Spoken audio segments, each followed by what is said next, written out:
Africa में पड़ गई है दरार, टूट रहा है अफ्रीका, बन रहा है एक नया महाद्वीप, हो रहा है एक नए महासागर का जन्म। टूटने के बाद अफ्रीका मिल जाएगा भारत से, बदल जाएगा पूरी धरती का स्वरूप। कैसा होगा ये, और क्या आने वाले कुछ सालों में पृथ्वी आज जैसी है वैसी नहीं रहेगी? क्या कारण है इसके पीछे? आज के वीडियो में हम पृथ्वी पर हो रहे इस बहुत बड़े बदलाव के बारे में विस्तार से चर्चा करेंगे, तो वीडियो के साथ अंत तक जरूर बने रहिए। दोस्तों, वीडियो में आपको जमीन में एक बड़ी सी दरार दिख रही होगी। असल में यह दरार किसी भूकंप या सुनामी की वजह से नहीं बनी है, ये एक नेचुरल रिफ्ट या दरार है, और ये दरार बन रही है अफ्रीका में, जिसकी वजह से अफ्रीका पर दो हिस्सों में टूटने का खतरा मंडराने लगा है। इस दरार या रिफ्ट को ईस्ट अफ्रीकन रिफ्ट का नाम दिया गया है। यह रिफ्ट संकेत है कि इतिहास एक बार फिर से खुद को दोहरा रहा है, क्योंकि आज से कई मिलियन साल पहले भी यही प्रोसेस हुई थी, और उस वजह से सभी महाद्वीपों का निर्माण हुआ था। अगर आपको याद नहीं आया हो तो चलिए हम आपको बता देते हैं। इससे पहले एक बार अगर आपके आसपास कोई वर्ल्ड मैप पड़ा हो तो उसे उठाकर ध्यान से देखिए। आप देखेंगे कि दक्षिण अमेरिका का पूर्वी तट पूरी तरह से अफ्रीका के पश्चिमी तट से मैच हो जाएगा। और इतना ही नहीं, अगर ध्यान से देखेंगे तो दुनिया के सभी देश आपस में एक साथ फिट हो जाएंगे, बिल्कुल किसी जिगसा पजल की तरह।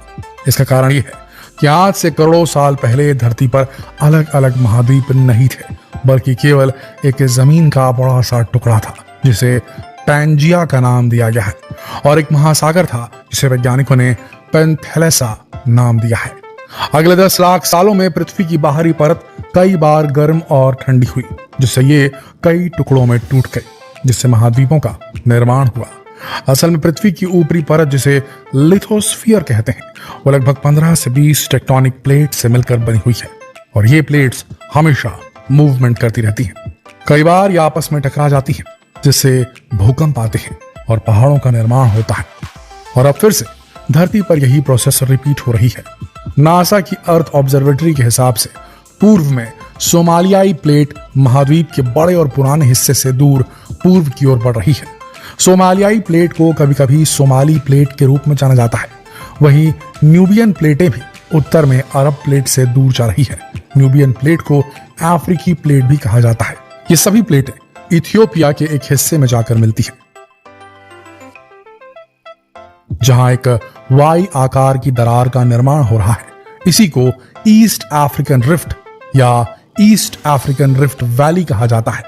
यह रिफ्ट या दरार असल में एक नेटवर्क ऑफ वैली यानी कि दरारों का एक जाल है, जो कि लाल सागर से मोजाम्बिक तक लगभग 2175 मील लंबा फैला हुआ है। और यदि सोमालियाई टेक्टोनिक प्लेट न्यूबियन प्लेट से पूरी तरह से अलग हो जाती है तो दुनिया का दूसरा सबसे बड़ा महाद्वीप दो हिस्सों में टूट जाएगा। लेकिन यह प्रोसेस काफी धीमी गति से हो रही है, इसीलिए इस प्रोसेस को पूरा होने में 5 से 10 मिलियन साल तक लग सकते हैं। इन दोनों हिस्सों के बीच में इस दरार की वजह से एक नया महासागर बन जाएगा। अफ्रीका के इस अलग हुए हिस्से में सोमालियाई, इरिट्रिया, जिबूती, इथियोपिया के पूर्वी भाग, केनिया, तंजानिया और मोजाम्बिक शामिल होंगे। क्वाड्स की रिपोर्ट के मुताबिक 6 देश Rwanda, Uganda, Burundi, democratic Republic of Congo, Malawi और जाम्बिया जैसे लैंडलॉक्ड देश को उनका अपना समुद्र तट मिल जाएगा। केनिया, तंजानिया और इथियोपिया में 2-2 क्षेत्र होंगे, जिससे इस एरिया की जनता को काफी फायदे भी मिलेंगे। यहां से समुद्री व्यापार आसान हो जाएगा और इन पिछड़े इलाकों के लिए तरक्की की राह खुल जाएगी। लेकिन अभी इस घटना को घटित होने में काफी लंबा समय है। दोस्तों, अब एक सवाल जो कि आपके मन में जरूर आ रहा होगा कि आखिर इस रिफ्ट के बनने के पीछे कारण क्या है? तो वैज्ञानिकों के अनुसार पृथ्वी के अंदर तापमान में लगातार वृद्धि हो रही है। इसके कारण थर्मल बल्जेस का निर्माण हो रहा है। ये वो भार हैं जो कि ज्यादा ताप की वजह से बनते हैं।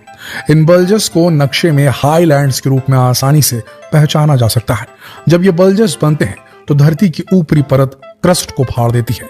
वहीं कई जियोलॉजिस्ट ये भी कहते हैं कि पृथ्वी के अंदर तापमान बढ़ने की वजह से पृथ्वी का अंदरूनी भाग मेंटल पृथ्वी के क्रस्ट पर दबाव डालता है, जिससे परत फट जाती है। क्योंकि पृथ्वी के अंदर पिघली हुई अवस्था में मैग्मा बह रहा है और पृथ्वी के अंदर मैग्मा या लावा बिल्कुल उसी तरह बहता है। जैसे कि पृथ्वी के ऊपर पानी की नदियां बहती हैं।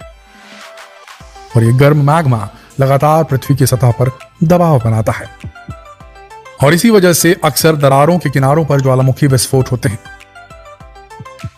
ईस्ट अफ्रीकन रिफ्ट वैली एक बहुत ही घनी आबादी वाला इलाका है, जहां के समुद्र में काफी घनी और समृद्ध वाटर किंगडम के निशान मिलते हैं। यहां लगभग 800 से 1000 फिश स्पीसीज देखने को मिलती है। इसके अलावा ये इलाका अपने जियोलॉजिकल लोकेशन के हिसाब से भी काफी इंपॉर्टेंट है, जिसके चलते वैज्ञानिक इस दरार के ऊपर पूरी नजर रखे हुए हैं। दोस्तों, वैज्ञानिक इस बात पर यकीन रखते हैं कि आज से लगभग 250 मिलियन साल पहले जब पैंजिया टूटना शुरू हुआ था, तब वो 2 हिस्सों में टूट गया। इसके दक्षिणी हिस्से को गोंडवाना लैंड और उत्तरी हिस्से को लॉरेसिया कहा गया। और लॉरेसिया से अलग हुए भाग से यूरोप, एशिया और उत्तरी अमेरिका का निर्माण हुआ, जबकि गोंडवाना लैंड से अलग हुए हिस्से से अफ्रीका और ऑस्ट्रेलिया का निर्माण हुआ। और जो बात सबसे हैरानी वाली है वो ये कि आज भले ही भारत एशिया महाद्वीप का हिस्सा है, लेकिन आज से करोड़ों साल पहले यह अफ्रीका के साथ जुड़ा हुआ था। यहां तक कि आज भी इनकी कोस्टलाइन काफी मिलती जुलती है। यहाँ की जलवायु, जीव जंतुओं में काफी समानताएं पाई जाती हैं। और अब वैज्ञानिकों का मानना है कि इतिहास अपने आप को दोहरा रहा है और अब एक बार फिर अफ्रीका टूट रहा है। और कहा जा रहा है कि कई मिलियन साल बाद सोमालियाई प्लेट इंडियन प्लेट से टकरा जाएगी, जिसकी वजह से एक विशाल पर्वत का निर्माण होगा जो कि हिमालय से भी ऊंचा होगा। वैज्ञानिकों ने इस पर्वत का नामकरण भी अभी से कर दिया है। इसे सोमालिया माउंट नाम दिया गया है। इस टक्कर की वजह से केनिया, तंजानिया और सोमालिया भारतीय उपमहाद्वीप के साथ जुड़ जाएंगे, जिस वजह से एक नए महाद्वीप का निर्माण होगा। पर अफसोस, आप और हम में से कोई भी इस बदलाव को देखने के लिए जीवित नहीं होगा, क्योंकि इस घटना को पूरा होने में लाखों साल लगने वाले हैं। और हो सकता है कि आज से कुछ करोड़ों साल बाद सभी महाद्वीप एक बार फिर से आपस में जुड़ जाएं और पृथ्वी पर पहली की तरह केवल एक ही जमीन का टुकड़ा हो। यानी कि इतिहास एक बार फिर से खुद को दोहराने की दिशा में कदम बढ़ा चुका है। वैसे तो प्रकृति की हर घटना अपने समय के अनुसार ही होती है, लेकिन आज कई ह्यूमन एक्टिविटीज की वजह से जो परिवर्तन सैकड़ों सालों में होते थे, वो कुछ ही सालों में देखने को मिल रहे हैं। क्लाइमेट चेंज, ग्लोबल वार्मिंग जैसे कई फैक्टर आजकल नेचुरल प्रोसेसेस को फास्ट कर रहे हैं, जिसकी वजह से उम्मीद है कि शायद ये परिवर्तन भी वक्त से पहले ही देखने को मिल जाए। दोस्तों, क्या आप अफ्रीका को भारत से मिलते हुए देखना चाहते हैं? अपने विचार हमें कमेंट सेक्शन में लिखकर जरूर बताएं। जितना हो सके इस वीडियो को शेयर करें फेसबुक पर, व्हाट्सएप पर, यूट्यूब पर। जल्द मिलते हैं आपसे अगले वीडियो में। तब तक के लिए आप सबका इस वीडियो के अंत तक बने रहने के लिए दिल से धन्यवाद।